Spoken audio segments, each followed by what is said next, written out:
Madam Tol, hindi na housemate. Sige, pag ako nagmao yan. Just a look in your eyes, smile on your face. Congrats! This must be love. This must be love. This must be love. This must be love.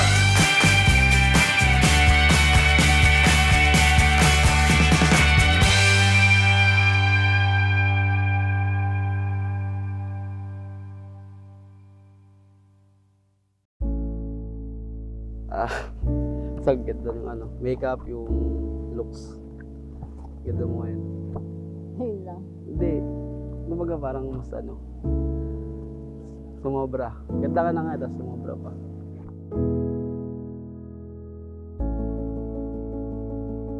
Pagbutihin niya pa yung pagtaguyod sa pamilya niya para sa maganda pang future niya dahil alam ko naging tagumpay naman silang dalawa.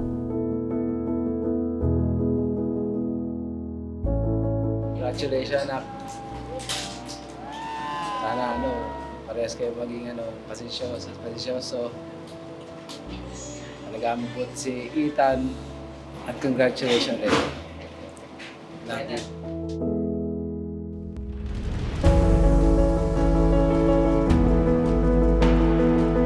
Hello, my soon-to-be husband. Itong relo na to ay para malaman mong kulang ka na sa time para sa akin, Emmy lang. Pasensya na dahil ko palang carry kong ibigay. Someday, mabibigay ko rin yung Rolex. Excited na ako sa panibagong chapter natin. Mahal na mahal kita. Lena, did you come here of your own free will to bind yourself forever in the love and service of your husband? Yes, Father. Ferdy or Ferdinand, did you come here of your own free will to bind yourself forever in the love and service of your wife? Yes, Father.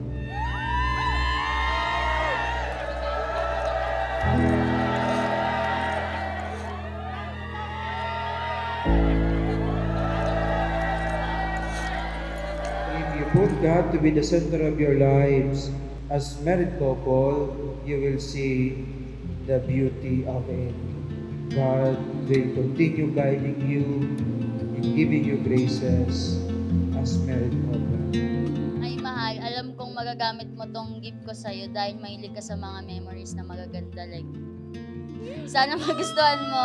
I love you so much, Mrs. ko. Naiyak ako na basta mahal na mahal kita. Bali, nagkakilala kami sa malapit sa bahay namin. Siguro, ako nun, 17 siguro, mga ganun. Tapos 16 siya, ganun.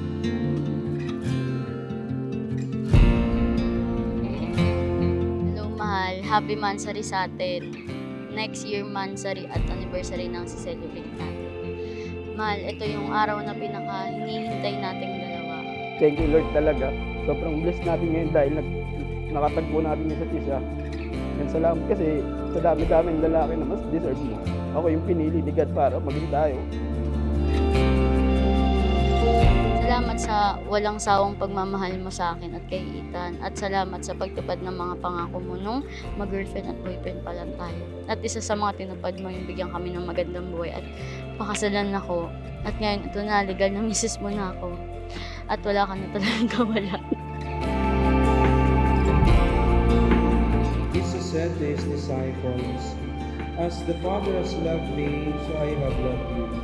Remain in my love.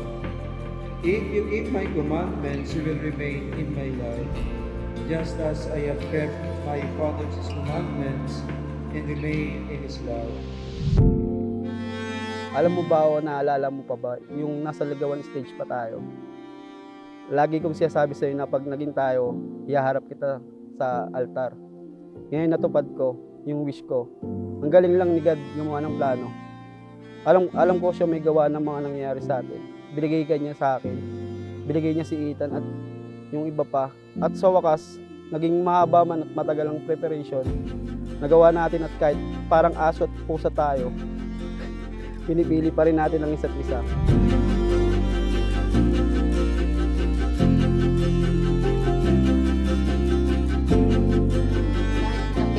tayong mag-away, nandito ako palagi para ipaalala sa'yo na ikaw yung mali at ako ang tama. Tama. Mister ko, this is it, new chapter unlock. Kaya galingan pa natin para sa ating Ethan at future babies. Ikaw lang yung palaging gusto yung makasama. Mahal na mahal kita, Mister ko. Thank you for everything.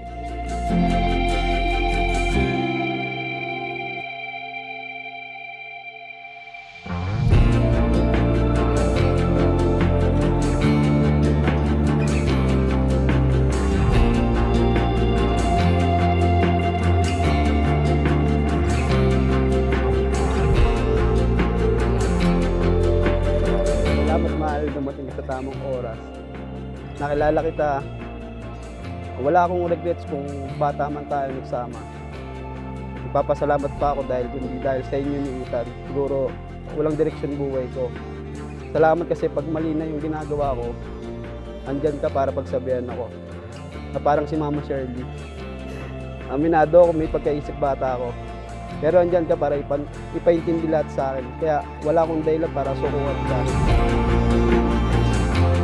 Alam ko marami pa tayo ng problema o challenges na pagdadaanan. Kaya lagi kong pinag-pray kay God na mas lalo pa tayong pagtibayin at tumaba pa yung pasensya mo sa akin. Kasi alam ko konti na lang masasapot mo na ako. Nandito ako lagi para suportahan ka sa lahat ng hilig mo. Promise gagawa tayo ng mga memories pa kasama si Ethan. Bibigay ko yung buhay na gusto mo, ipaglalaban kita sa lahat. Mahal na mahal kita.